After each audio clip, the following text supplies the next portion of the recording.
Hello, dear friends. Welcome to another Spiritist magazine program here at Kardec Radio. I'm Shane Martin, broadcasting to you from the Spirit Society of Richmond in Richmond, Virginia. Here we are with another article from one of the issues of the magazine. Remember, you can get all of this content and much more by visiting spiritistmagazine.org. Today, we'll be talking about issue 60, and the article is titled Excuses by the Spirit Emmanuel. So let's make a better explanation for those who are joining us. And we'll be seeing this. Oops, not quite what I wanted. That's what we get from recording live, right? So the issue is 60. The article is titled Excuses, and the Spirit is the Spirit Emmanuel. And this message comes from the book Words of Life Eternal by Emmanuel through the mediumship of Francisco Cândido Xavier. When you visit spiritistmagazine.org, you're able to download the content of all of the issues of the magazine. And here it is, the article that you're seeing. This is how the PDF version of the magazine shows up on my computer. And of course, it will show it differently on your devices depending on what you use. Also allows me to see the thumbnails. This is the cover of this issue of the magazine. You can download the app for your Apple or Android devices. You can order a physical copy of the magazine if you wish to do so with the partner Mag Cloud, and you can always leave a comment, contact the editor-in-chief to volunteer your talents. And there's also a link to the Facebook page and a donation link if you feel inclined to do so, because it does take resources for us to bring to you the magazine free of charge. So this issue is issue 60, was published at the beginning of 2023. And then we're going to be going to the article of today, hiding the thumbnails. And this article starts with a quote from the Bible, from Luke 14:18. Quote, but they all alike began to make excuses. The first said, quote, I have just bought a field and I must go and see it. Please excuse me, unquote, from the Gospel of Luke. And then we get to the comments of Emmanuel. So are we the ones, friends, making the excuses in order to not work in the good? So let's see what Emmanuel has for us today. He says, all excuses has always been the escape door for those who abandon their own obligations. Or brothers and sisters who have had the misfortune of slipping into delinquency usually justify themselves with vigorous power of persuasion, but this does not exonerate their conscience from the needed rescue.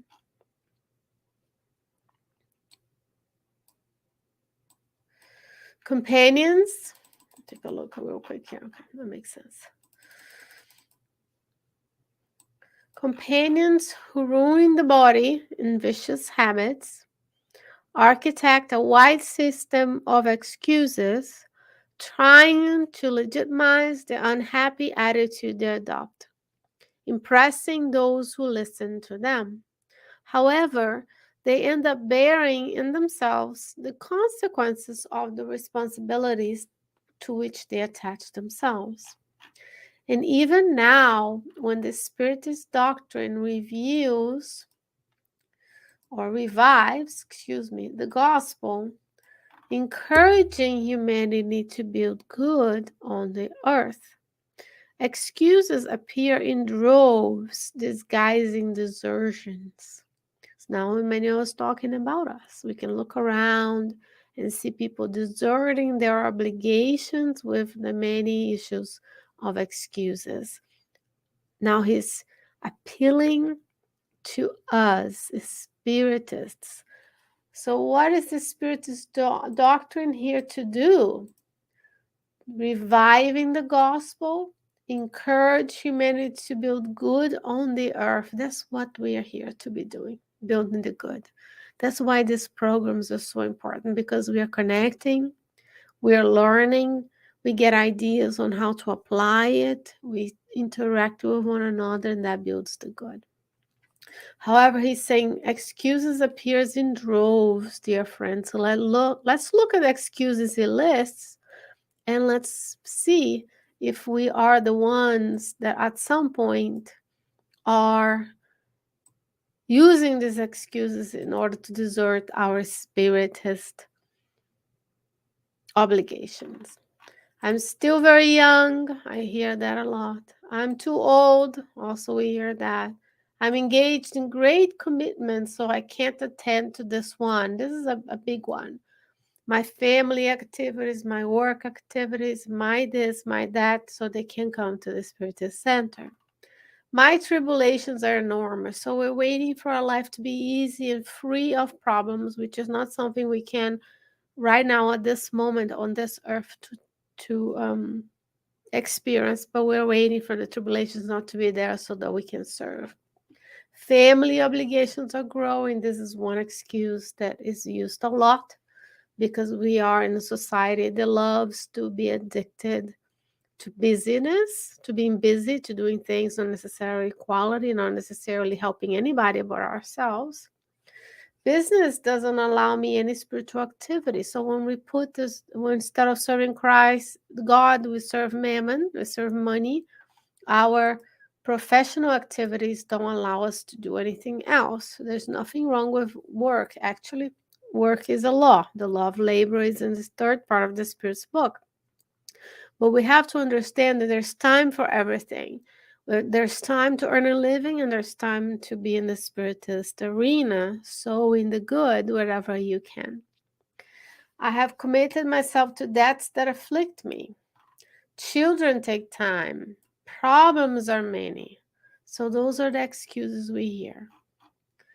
But the excuses are, are disguising, according to Emmanuel, desertions. We're saying, well, before reincarnating, maybe we committed to the Spiritist doctrine. We said, okay, God is granting us the opportunity to be in a different place, perhaps a different country, and there's no Spiritist center around you. So what's your obligation? To start a Spiritist group.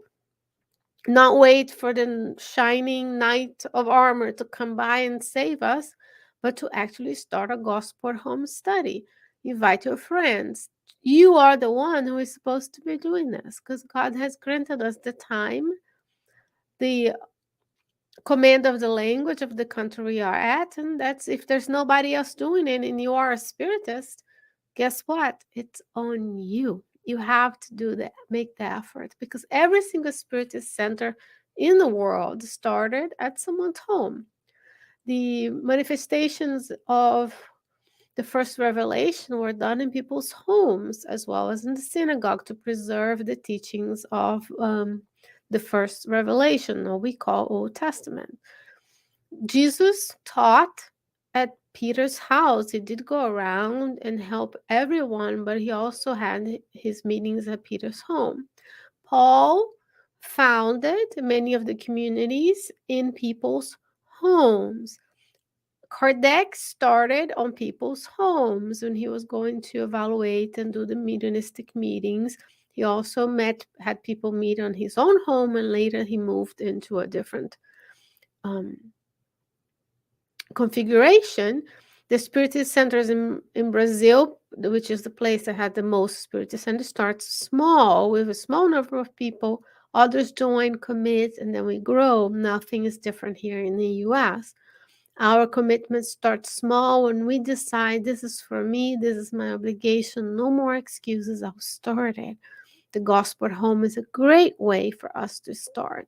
And then we invite our friends, and by the change in our behavior in our daily lives, by applying the teachings we receive, people see, well, there's something different about that person.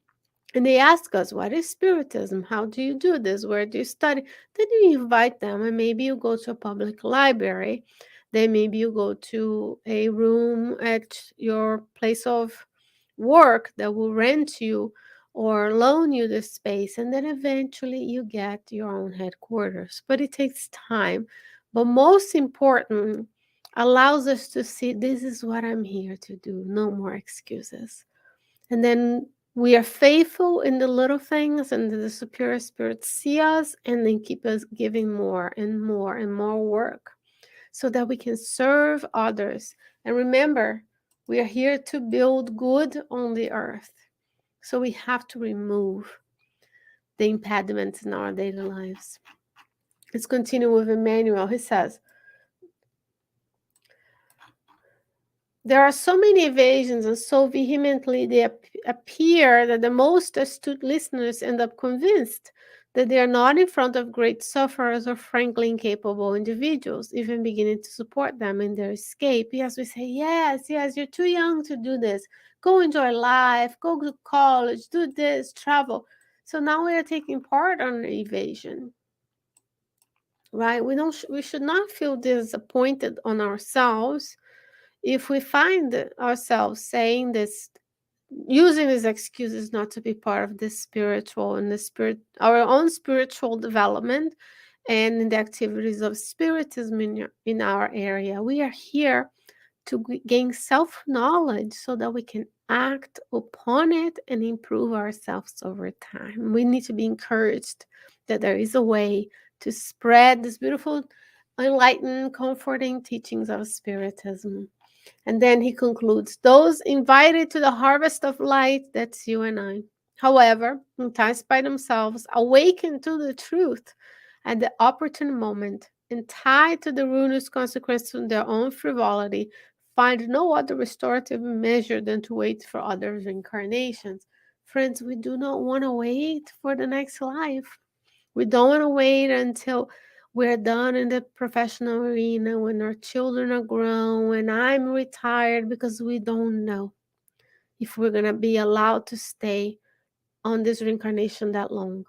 It's time for you and I to take up our own cross and start the work of Spiritism wherever you are, whenever you are. And these are words by Emmanuel in the book Words of Life Eternal through the mediumship of Francisco Cândido Xavier.